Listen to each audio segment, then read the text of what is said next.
안녕하십니까, 문플란TV입니다. 산자부가 1일 북원전 건설 지원 방안 문건의 원본이라며 삭제됐다가 복구된 17개 문건 가운데 일부를 공개했는데 오히려 논란이 더 커지고 있습니다. 산자부는 내부 검토 자료며 정부의 공식 입장 아님이라는 문건 첫머리 내용을 강조하며 남북 경협 활성화 경우를 대비한 아이디어 차원의 자료라면서 추가 검토나 외부에 공개된 적이 없이 그대로 종결되었다고 주장했습니다. 산자부의 이 같은 해명은 모순됩니다. 그대로 종결됐다면서 왜 아직까지 수정을 거쳐가면서 산자부 컴퓨터 파일에 그대로 남아있다가 감사가 시작되니 비밀리에 삭제를 했는지 설명이 안 됩니다.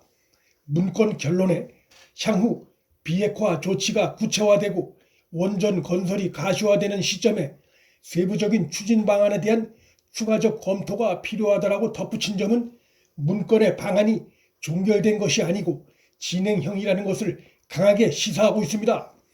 북한이 핵무장을 지속적으로 강화하고 있는 상황이란 점에서 북원전 건설 지원 방안은 산자부 공무원 차원이 아닌 권력의 외압이 개입된 문건이란 의혹을 강하게 풍깁니다. 산자부가 공개한 북원추 문건에 담긴 대북 원전 건설 지원 방안 어디에도 국제사회와 미국의 대북 제재 현실을 감안한 내용이 전혀 담겨 있지 않다는 점도 매우 이해하기 어려운 점입니다. 대북 제재 현실을 모를 리 없는 산자부 공무원들이 현실을 고려하지 않은 지원 방안을 추진했다는 것이야말로 대북 포주기로 비판을 받고 있는 현 정권이 개입된 문건이라는 것을 강하게 보여주는 대목입니다.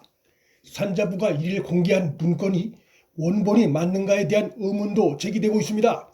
산자부에선 문건이 원본이라며 공개했는데 검찰 공소장에 적시된 문건의 제목은 180514 북한지역 원전 건설 추진 방안이었습니다.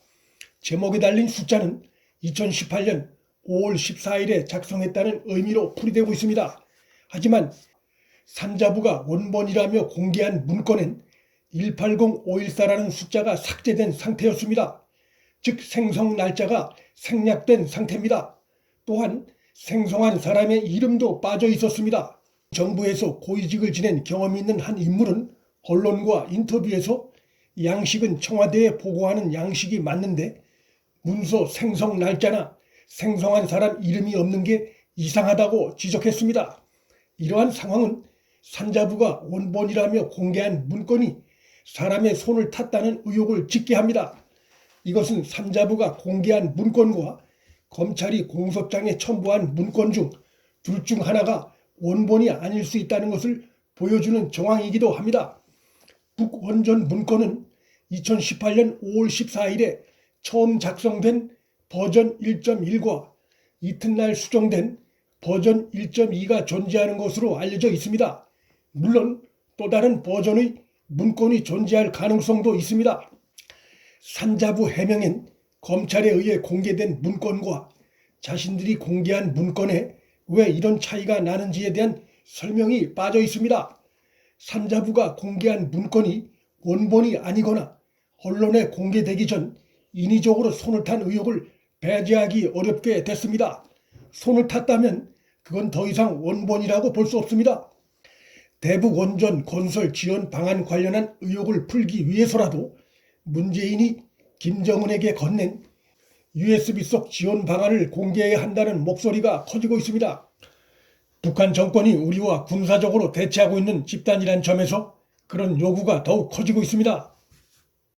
김정은에 건넨 USB 속 내용이 공개되면 이번에 드러난 산자부 문건과의 연계성 여부가 확인될 것입니다. 청와대나 여권에선 산자부 문건과 문재인이 김정은에게 건넨 USB 속 내용과 전혀 무관한 것처럼 주장하고 있는데 과연 그런 것인지 아니면 산자부 문건과 연관성이 있는 것인지 여부가 드러나게 될 것입니다. 이일 아침 중앙일보에 충격적인 보도가 실렸습니다. 1차 남북 정상회담 당시 문재인 비서실장이었던 임종석이 위원장이었던 남북 정상회담 준비위원회에 산자부 원전 지원 방안 문건이 보고된 정황이 있다는 보도가 나왔습니다. 남북 정상회담 준비위원회가 정상회담 후에도 그 후속 조치를 마련하면서 실무를 맡았던 통일부에 산자부 등 각 부처가 대북 지원 방안을 제출했고 그 내용이 비서실장이던 임종석에게 전달됐다는 취지의 보도 내용입니다. 임종석은 당연히 취합한 문건을 문재인에게 보고했을 것입니다. 청와대 최재성 정무수석은 이날 아침 라디오에 출연해 통일부가 취합한 것은 맞는 것 같다면서도 산자부 문건은 임종석에게 보고되지 않았다고 주장했습니다. 산자부 문건만 보고가 안 됐다는 것이 정황상 설득력이 떨어집니다. 최재성은 임종석에게 보고되지 않았다는 자신의 주장의 근거를 제시하지 못했습니다. 문재인이 야당의 합리적 의혹 제기에 대해 법적 조치니 구시대적 유물 정치라느니 하며 흥분하고 과도한 반응을 보이고 있는데 그의 이러한 행태는 남북관계가 사실상 파탄난 상황에서 대북 지원 방안의 구체적 실상이 알려지면 현 정권이 정치적으로 큰 데미지를 입을 수 있다는 두려움에서 나온 것으로 보입니다. 최재성이 이날 아침 방송에서 USB는 기밀이고 외교상 기밀 문서다. 그리고 더더욱 정상회담 장소에서 건네진 것 아니냐라며 그래서 이게 기록물로 가지 않았을 거다라며 공개할 수 없다는 입장에 무게를 둔 발언을 했습니다. 그러면서도 그는 USB 내용을 공개할 테니 야당도 명운을 걸라고 주장했습니다.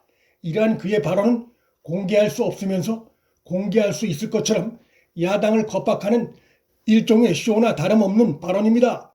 이런 겁박은 오히려 비웃음을 자초할 뿐입니다. 여권에선 김정은에게 건넨 USB에 담긴 신경제 구상엔 원전에 원자도 없었다고 주장하고 있는데 이 발언도 이해되기 어려운 것입니다.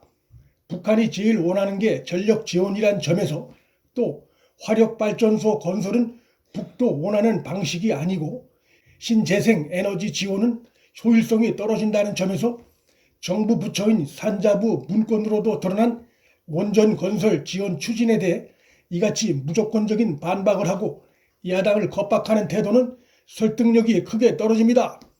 진실을 밝힐 책임이 있는 청와대와 여권이 이번 사안을 흙탕물 정쟁으로 몰고 가면서 본질을 흐리고 있는데 국정을 책임진 세력으로서 매우 편협하고 무책임한 행태가 아닐 수 없습니다. 거짓으로 진실을 가리는 데는 한계가 있습니다. 그럴수록 더욱 의심만 짓게 할 뿐입니다. 문틀란TV 여기서 마칩니다. 구독과 좋아요, 방송 공유는 방송 제작에 큰 힘이 됩니다. 시청해 주셔서 감사합니다.